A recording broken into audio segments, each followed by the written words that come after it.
Bonjour et bienvenue sur EEPTV. Pour ce premier épisode de Jardinons avec EEPTV, regardez ce que je viens de récupérer. Nous avons en tout 1 kg de prunes. Ça fait beaucoup. On va voir bien entendu les recettes qu'on peut faire avec ces prunes. On va voir également si elles sont meilleures ou pires que celles des magasins. Ça m'étonnerait qu'elles soient pires que celles dans les magasins, mais on sait jamais. En tout cas, on part en cuisine. C'est parti. Nous sommes donc arrivés en cuisine. Il y a donc deux principales variétés de prunes. La première, c'est une que j'ai ramassée un petit moment déjà. Ce sont des Reine Claude. Donc la deuxième principale variété, ce sont des Mirabelle.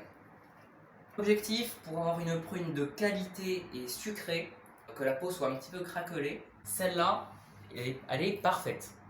Elle est bien craquelée. Première recette qu'on peut faire avec, c'est tout simplement une salade de prunes, assez classique. Les ingrédients, ce sera une prune, et des ustensiles, ce sera un couteau. D'autres cuisine qui coupe très bien, de préférence. Alors, moi j'ai pris un opinel, mais vous pouvez prendre un autre type de couteau, ça ne posera aucun souci. Vu comme ça, hein, c'est un petit peu ridicule, mais quand on est comme ça fait moins le malin. Alors, on va attraper ça, et donc pour vous prouver que c'est un couteau qui coupe bien, regardez. Ça a transpercé la prune sans effort. Vraiment, c'est un couteau assez étonnant finalement. Allez, en faisant gaffe aux doigts. Voilà. Et donc on ouvre tout simplement comme ça. Et puis on peut en prendre, donc moi pour l'exemple je vais en prendre deux. Tac.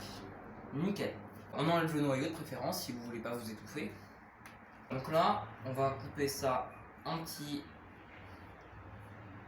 tranches.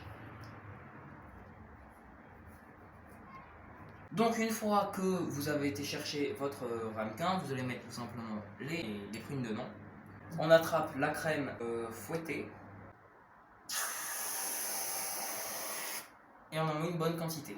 Ensuite, donc, vous allez attraper une tablette de chocolat noir ou au lait, c'est par rapport à vos préférences. Donc ça ira, je pense. Le but, c'est vraiment de couper des mini copeaux de chocolat, enfin vraiment des mini éclats de chocolat. Et donc, venir saupoudrer la crème chantilly avec les copeaux de chocolat. Déjà, ça c'est déjà pas mal, ça fait un petit dessert plutôt joli. Même pour 4 heures, c'est assez joli. Voilà, un 4 heures ou un dessert pas très cher et très bon. Ça, c'est parfait.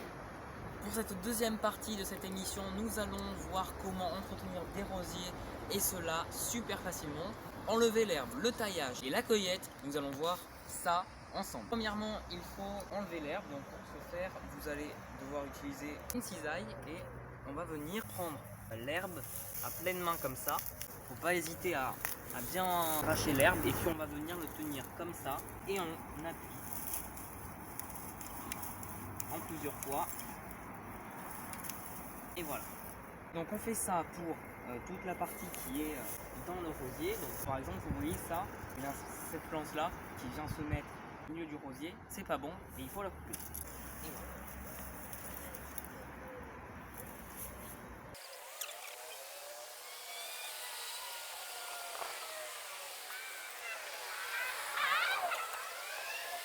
Maintenant, on va passer à la partie des tailles des rosiers. Alors, il faut compter en fait 3 intersections où il y a des feuilles qui se croisent. Donc là, il y en a 1, 2 et donc 3. Et donc là, du coup, on va venir couper ici. Tac. Maintenant, notre partie de la coupe, ça va être la coupe des fleurs fanées. Par exemple, cette fleur-là est fanée. On va venir la couper au bord de sa tige, c'est-à-dire ici. Donc sa tige s'arrête là, donc on va couper là. Paf. Alors quand on a ce cas-là où il y a une partie de branche qui est toute abîmée, ce qu'on va faire, c'est qu'on va prendre l'élément là, vous voyez là rien n'est utilisable, donc attention, on va pas couper ici parce que là c'est trop loin, autour de cette intersection. Donc tout ça, et alors là, je sais pas si mon sécateur va être assez puissant, si il va l'être, et on fout. Et donc là après ça va repousser comme ça. Et ça va repousser correctement comme ça, les fleurs un petit peu violettes comme ça, roses, c'est des feuilles jeunes. Alors maintenant on va faire un bouquet avec des roses. Donc dans un premier temps, on va récolter les roses. Hein. Donc, la technique que je vous ai donnée, le bout. Et voilà, là c'est une rose qui a bien été coupée. Donc on va l'amener à l'endroit où on va déposer nos fleurs. Donc je pense que je vais récolter une petite marguerite juste ici. Puisqu'il y en a. Hop là, ça nous en fait deux. Par exemple, moi j'ai repéré ces feuilles là. Donc c'est plutôt joli ces feuilles en vrai.